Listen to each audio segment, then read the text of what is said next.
Assalamualaikum warahmatullahi wabarakatuh. Selamat pagi anak-anak kelas 5. Bagaimana kabarnya hari ini? Semoga semuanya dalam keadaan sehat walafiat. Untuk hari ini kita akan belajar tema 1, subtema 1, pembelajaran 2. Sebelum kita masuk ke materi, jangan lupa kalian berdoa terlebih dahulu dan mengisi link presensi kehadiran kalian.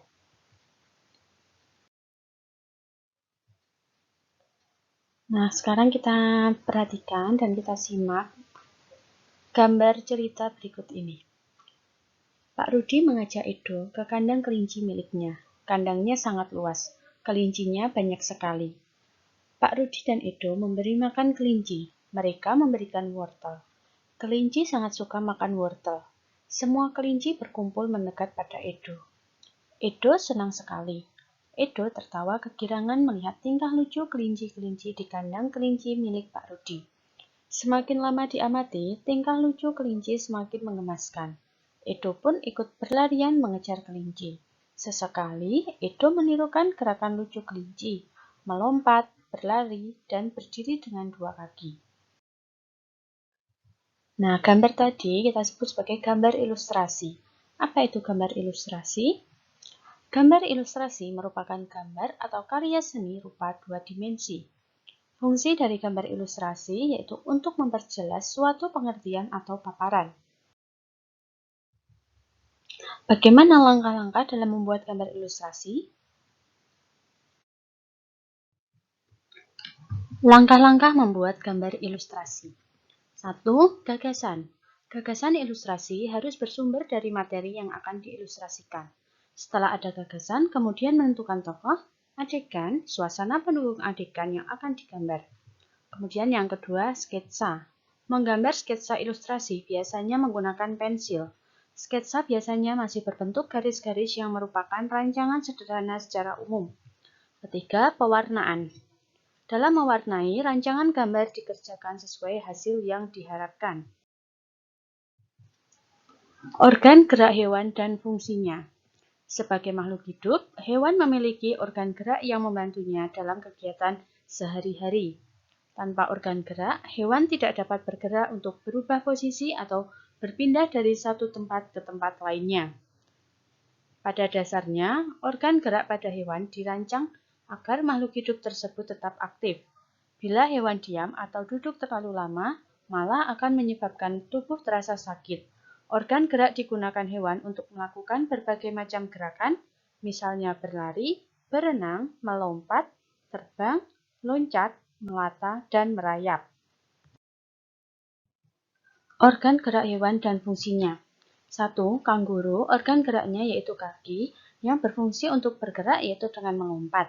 Kemudian yang kedua ada kuda laut, organ geraknya yaitu sirip, yang digunakan untuk bergerak yaitu berenang. Kemudian yang ketiga, lebah, organ geraknya sayap, yang digunakan untuk bergerak dengan terbang. Kemudian keempat, singa laut memiliki organ gerak sirip, yang digunakan untuk bergerak dengan cara menggerakkan siripnya. Sirip depan digunakan untuk berenang, sedangkan sirip belakang digunakan sebagai alat kemudi. Dan yang kelima, ada bunglon, organ geraknya berupa kaki yang digunakan untuk bergerak yaitu dengan merayap. Yang keenam, ada udang, organ geraknya yaitu kaki yang berfungsi untuk bergerak juga yaitu dengan menggerakkan kaki yang ada di abdomen udang. Kemudian yang terakhir, yang ketujuh, ada rusa, yaitu organ geraknya kaki yang digunakan untuk bergerak yaitu dengan berjalan. Nah, ini adalah beberapa contoh organ gerak hewan dan fungsinya. Sekarang untuk tugas anak-anak di rumah yang pertama, membuat model kerangka hewan. 1. Buatlah gambar kerangka hewan di kertas karton atau kardus bekas. Dan yang kedua, guntinglah gambar kerangka hewan sesuai dengan pola yang telah dibuat. 3. Sambungkan bagian-bagian kerangka hewan menjadi sebuah bentuk kerangka hewan yang baik. Sekarang kita belajar menentukan ide pokok.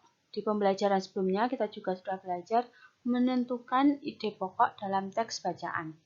Ide pokok juga disebut sebagai gagasan utama. Sebuah paragraf yang baik memiliki ide pokok dan beberapa kalimat pengembang. Ide pokok berfungsi sebagai topik pembahasan. Sedangkan kalimat pengembang berfungsi untuk menjelaskan topik tersebut. Nah, tahukah kamu hewan apakah ini? Ya, ini adalah hewan yang dinamakan kungkang. Mengenal gerakan kungkang. Sloth atau kungkang adalah mamalia yang terkenal karena gerakannya sangat lambat. Makanan kungkang hanyalah daun-daunan, padahal daun-daunan sebenarnya hanya memberi sedikit nutrisi dan kalori untuk kungkang. Oleh karena itu, untuk mengatasi rendahnya kalori, tubuh kungkang memperlambat laju metabolisme. Lambatnya laju metabolisme inilah yang mempengaruhi seluruh gerakan kungkang sehingga menjadi begitu lambat. Lalu, karena kungkang hidup di hutan tropis, kungkang tidak membutuhkan banyak kalori untuk membuat energi. Lingkungan hutan tropis umumnya beriklim cukup panas dan lembab. Hal ini membuat tubuh kungkang tidak perlu menciptakan energi panas dari dalam tubuh untuk menjaga otot dan organ. Energi panas tersebut kungkang dapatkan dari berjemur di bawah matahari. Kemudian, gerakan lambat kungkang juga disebabkan kungkang merupakan hewan arboreal.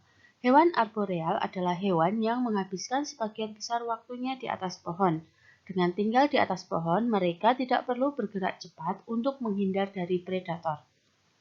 Selain itu, kungkang memiliki lengan yang sangat kuat. Sebaliknya, kaki kungkang tidak digunakan untuk berlari dan menopang berat tubuhnya. Hal inilah yang menyebabkan kaki kungkang memiliki otot yang jauh berbeda dengan lengannya. Nah, selanjutnya untuk tugas anak-anak yang di rumah. Ini tugas yang kedua ya. Tugas yang pertama tadi membuat model kerangka hewan. Tugas kedua ini yang pertama, apa yang dimaksud gambar ilustrasi? 2. Tuliskan cara menentukan gagasan dalam membuat gambar ilustrasi. Sekarang jawablah pertanyaan-pertanyaan berikut berdasarkan teks bacaan mengenal gerakan kungkang. 3. Bagaimana cara kungkang dalam mengatasi rendahnya kalori? 4. Apa yang dimaksud dengan hewan arboreal? Dan yang kelima, tuliskan ide pokok paragraf pertama pada teks bacaan mengenal gerakan kungkang. Nah, ini ide pokok yang di paragraf pertama saja. Nah, cukup sekian pembelajaran kita hari ini. Terima kasih. Wassalamualaikum warahmatullahi wabarakatuh.